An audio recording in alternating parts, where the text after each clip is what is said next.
Chapitre 43. L'unité universelle des chrétiens. Aujourd'hui, la charité commande de montrer à ceux qui usurpent le nom de chrétiens qu'ils ne sont pas dans l'Église. Ils ne font pas partie du corps mystique du Christ, malgré ce qu'ils peuvent en dire ou en penser. Et ils ont le droit de savoir qu'en s'obstinant dans cette voie, ils courent un très grand risque de finir dans la géhenne éternelle. Ce ne sont pas les mensonges de M. Wojtyla et consorts qui les sauveront. Cet homme impie a osé écrire, après avoir précisé que la seule possibilité d'accomplir la mission universelle de l'Église serait la construction d'un œcuménisme interreligieux avec les schismatiques, à tous ceux qui, pour quelque motif que ce soit, voudraient dissuader l'Église de rechercher l'unité universelle des chrétiens, il faut répéter encore une fois: nous est-il permis de ne pas le faire? Question à laquelle les catholiques auraient malheureusement dû lui répondre: précisez ce que vous définissez comme chrétien, puisque malgré votre habit, on ne sait plus ce que vous mettez derrière ces mots. Car si ce sont les catholiques que vous nommez chrétiens, votre question est absurde, l'unité étant une caractéristique de l'Église. Et si derrière ce mot, ce sont ceux que le monde reconnaît comme étant des chrétiens, c'est-à-dire les orthodoxes, les protestants, les témoins de Jéhovah, etc., la réponse est oui, et plutôt deux fois qu'une. C'est même notre devoir, cette pseudo-unité, n'étant rien d'autre qu'une expression du libéralisme et de l'indifférentisme. Pour pouvoir nous unir avec eux, il faudrait d'abord qu'ils se rétractent de leurs erreurs, qu'ils abjurent leur fausse religion et qu'ils demandent à intégrer le corps mystique du Christ en recevant le baptême au nom du Père et du Fils et du Saint-Esprit pour ceux qui ne l'ont pas encore reçu. Hélas, le nombre de catholiques qui s'émurent des paroles du pape Wojtyla demeura anecdotique et sans écho, car telle était la volonté de Dieu. Le temps n'était pas encore accompli. Et le perfide Wojtyla put aller plus loin dans l'infamie. Il accusa, sans en avoir l'air, l'Église du Christ d'avoir accumulé des déficiences. Pouvons-nous, malgré toute la faiblesse humaine, toutes les déficiences accumulées au cours des siècles passés, ne pas avoir confiance en la grâce de notre Seigneur, telle qu'elle s'est révélée ces derniers temps par la parole de l'Esprit Saint que nous avons entendue durant le Concile?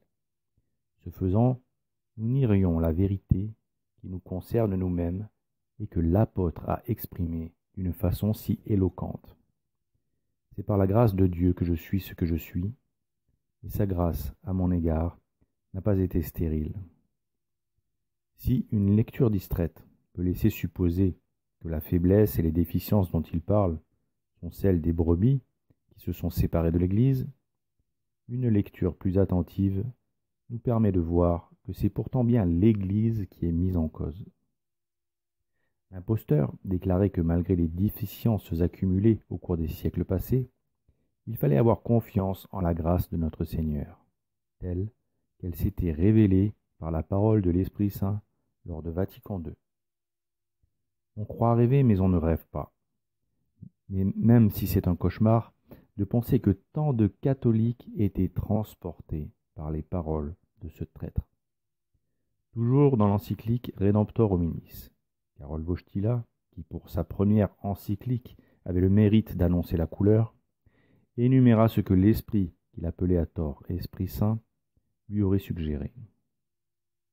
Même si c'est d'une autre manière, et avec des différences qui s'imposent, il faut appliquer les réflexions précédentes à l'activité qui tend au rapprochement avec les représentants des religions non chrétiennes et qui s'exprime par le dialogue, les contacts, la prière en commun, la recherche des trésors de la spiritualité humaine, car ceux-ci, nous le savons bien, ne font pas défaut aux membres de ces religions. N'arrive-t-il pas parfois que la fermeté de la croyance des membres des religions non chrétiennes ait fait, elle aussi, de l'esprit de vérité opérant au-delà des frontières visibles du corps mystique, devrait faire honte aux chrétiens, si souvent portés à douter des vérités révélées par Dieu et annoncé par l'Église, si enclin à laisser se relâcher les principes de la morale et à ouvrir les portes à une morale permissive. Il convient ici de rappeler quelques principes catholiques. Saint Grégoire de Nice dit de l'idolâtrie qu'elle est le premier et le plus grand des vices. Saint Thomas d'Aquin rappelle que la religion n'est pas la foi. C'est une manifestation de la foi par le moyen de signes extérieurs. De même, la superstition consiste à exprimer l'infidélité par le culte que l'on rend extérieurement. C'est cette profession d'infidélité que l'on nomme idolâtrie. À la question « L'idolâtrie est-elle le plus grave de tous les péchés ?» le docteur Angélique répond « À regarder le péché en lui-même, l'idolâtrie est très grave. Nous voyons que dans un état terrestre, le plus grand crime est de rendre à un autre que le roi véritable les honneurs royaux. Celui qui fait cela trouble autant qu'il est en lui l'ordre entier de l'État. Ainsi en va-t-il des péchés contre Dieu. Ce sont les plus graves de tous, et pourtant, parmi eux, il en est un d'une gravité suprême. C'est celui qui consiste à rendre à une créature les honneurs divins. Qui fait cela dresse dans le monde un autre Dieu et porte atteinte, autant qu'il est en lui, à la souveraineté de son empire. Mais saint Thomas d'Aquin module sa réponse en fonction du degré de connaissance et de conscience du pécheur. À regarder le péché tel qu'il est commis par le pécheur, nous dirons que celui qui agit sciemment pêche plus gravement que celui qui pêche par ignorance. Ainsi, rien n'empêche que le péché des hérétiques, qui corrompent seulement la foi qu'ils ont embrassée, soit plus grave que celui des idolâtres, qui pêchent dans l'ignorance de la vérité. De même, d'autres péchés pourront être plus graves par le fait d'un mépris plus grand chez le pécheur. Ainsi, un homme qui aurait de grandes connaissances théologiques, mais qui se détournerait de la religion pour sombrer dans l'idolâtrie, serait effectivement coupable du plus grave péché. Saint Thomas nous enseigne aussi cette chose édifiante, qui doit nous interpeller. C'est le fait qu'il est de l'essence du châtiment de contrarier la volonté.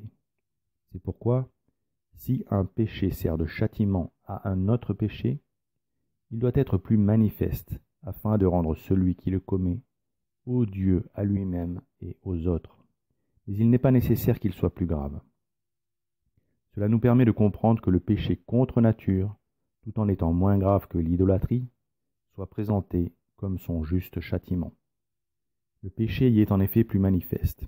L'homme, qui par l'idolâtrie renverse l'ordre, en s'attaquant à l'honneur divin, subit ainsi par le fait du péché contre nature la honte de voir sa propre dégradation. Cette affirmation, face au désordre qui frappe la contre-Église post-Vatican II et au lobby homosexuel qui la colonise, doit donc alerter sur les péchés d'idolâtrie, encore plus graves que cette immoralité ne manque pas de révéler. Enfin, saint Thomas met en garde. On dit que l'idolâtrie est la cause, le commencement et la fin de tout péché, parce qu'il n'est aucun genre de péché qu'elle ne produise un jour. Saint Augustin ajoute que ce que chacun aime est son Dieu, et saint Paul déplore que les intempérants fassent de leur ventre leur Dieu. Enfin, saint Paul toujours enseigna, au nom de notre Seigneur Jésus-Christ, dans sa première épître aux Corinthiens, que ce que les païens immolent, ils l'immolent aux démons, et non pas à Dieu. Or, je désire que vous n'ayez aucune société avec les démons. Vous ne pouvez pas boire le calice du Seigneur et le calice des démons. Vous ne pouvez pas participer à la table du Seigneur et à la table des démons. Avant de poser cette terrible question, que M. Wojtyla ne semble pas s'être posé. Est-ce que nous voulons irriter Dieu en le piquant de jalousie ?